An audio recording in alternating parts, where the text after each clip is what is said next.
Hey, hello guys, good morning. So, katulad sa sinasabi ko na nung huling nag-vlog ako is pag-usapan natin yung bakit ako o paano ako naging Bobby Jones or codename ko bakit nagkaganon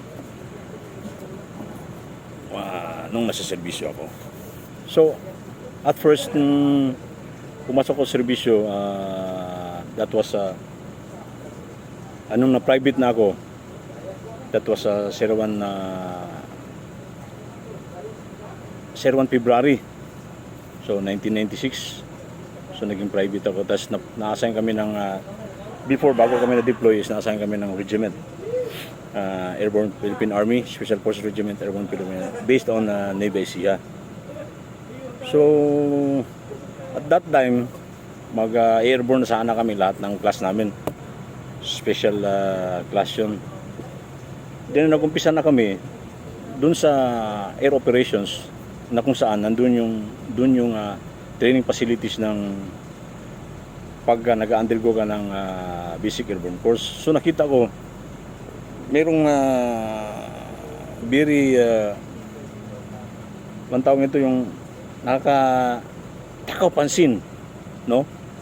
Doon pagkatingin ko doon, nandun yung memorabilia ni late Master Sergeant Sumawang, na kung saan ang codename naman niya is Bob Johnson. Okay, so I just about curious about Bob Johnson. So nagtanong ako sa mga seniors ko, si Bob Johnson pala, or in a person of late Master Sergeant Sumawang. He's a very famous soldier. He's a very highly decorated soldier and very respected, not only to the enlisted personnel but also he gained respect to the officers of the Armed Forces of the Philippines. Meron nga akong ano sa kanya yung mga balibalita na yung mga generals noon tatawagin na sa first name. Like for example, one of the example is si Brigadier General Victor Mayo. So nung nakita niya yun doon sa Army Gym sa Fort Bonifacio, Philippine Army, nakita niya is tinawag lang niya na, "Hey Vic!" Kasi Victor ang first name ni General Mayo at nung time na yon. So very warm naman yung reply nung Brigadier General Mayo. Sabi niya, "Hey Bob!" Kasi he known as Bob Johnson. So growing up nung nagkaroon nasa serbisyo na ako, nasa serbisyo na ako, and then napunta ako ng my first unit is 33rd Special Force Company, the first counter-terrorism unit of the Armed Forces of the Philippines, and then napunta sa ACTAP o Anti-Crime Task Force under the command of Brigadier General Sopnit. Then my CEO ko noon is Captain Peña, and then succeeded by Captain De La Cruz. Okay, but the first commanding officer is Major Dalmas. Okay, now narilib ako, napunta naman ako ng Maguindanao. So Maguindanao, sa batalyon ako, second battalion under Major pa siya noon si Major Maki. Si Major Maki sa second SF battalion, or Major Macario. And then umabot na rin siya ng Colonel doon one time na yun. And then alam niyo yung nangyari, maraming nangyari dyan sa Maguindanao na yan. Kapag encounter pa nga kami dyan ng, hindi ko makalimutan yung doon sa Maguindanao. So na-encounter namin yung more or less mga 100 MI11 personnel. Cross country sila ng dyan sa may Palayan. Then nandun naman kami. Buti na lang at kami ang una nakita, so nagkaroon ng firefight. So naka-recover ng tropa after the firefight is 46 body counts of MI11 with assorted firearms. So, and then napunta naman ako ng ng 7 company. Then so nag-operate kami sa Hulo Basilan. Then pabalik-balik lang yun eh. And then after the 7 company, dun ko na nung nag-undergo ako ng balikatan exercise, meron akong nakabody na si Corporal Jones.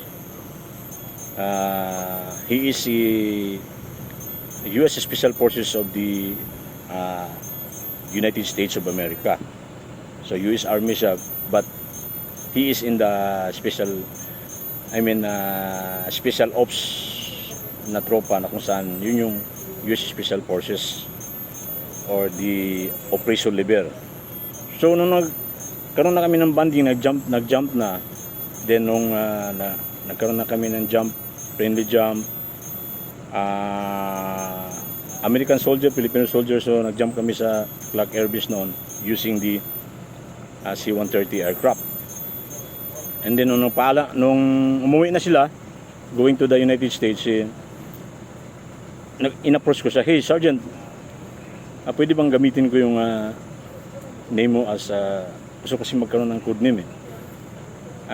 I just want to use your name as my code name." So sanabi ko sa kanya, "Can I use your family name? Bobby Jones?" And then he replied, "Yes, of course, Sergeant. No problem with that." So from then on, yun ang ginamit ko na code name, Bobby Jones.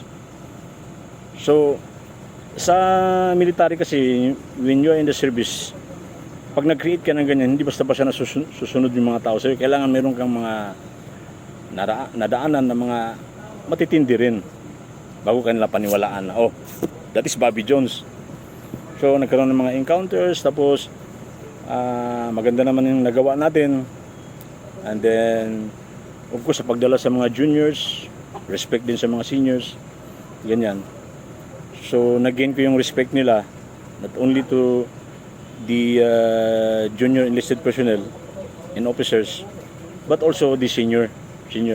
So natanggap nila na, "Hey, that was Bobby Jones." So nagkaroon na naman ako ng opportunity to teach them. Nagkaroon ako naging instructor ako. So pinadala ako ng sa ganito ganyan, for example yung sa advanced marksmanship training, cross train with sniper, and then cadre trainers training. So yun, dinala ko yun hanggang sa napunta na ako ng 17 company. Then punta ko ng 9 SF company, and then sa 3rd SF battalion. So yun, medyo lumawak na yung kanggo doon, nakilala na ako masyado, na si Staff Sergeant Kalahat is isa lang yun, si Sergeant Bobby Jones. So yun, na-achieve ko yun dahil siyempre, dahil na rin sa pagtsatsaga ko, kasi hindi mo basta-basta mag-gain yung respect na yun kung wala kang pinagdaanan na maganda para sa kanila, of course the juniors and seniors also. So every time na tinatawag ko officers o enlisted personnel,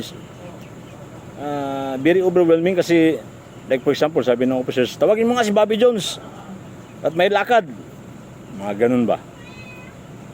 So nagpapasalamat din ako sa mga juniors and seniors ko, of course the officers ng Special Forces Regiment Airborne, kasi kahit papano yung idol natin na si late Master Sergeant Sumawang, known as Bob Johnson, parang kumbaga ay nakuha ko rin yung ano niya, kahit papano yung kahit tatiting lang nakuha ko. So yun, yun ang story. Then after that, nagretiro na ako sa Armed Forces of the Philippines way back 2016. Okay, so yun mga Lodi, mga idols. Then usap ulit tayo sa pag-apply naman after my retirement naman, na kung saan nagkaroon din ng mga magandang opportunity. So thank you very much and God bless. Shout out sa lahat ng mga followers and viewers dyan. I hope you're in good health in a good condition. God bless you all and thank you very much.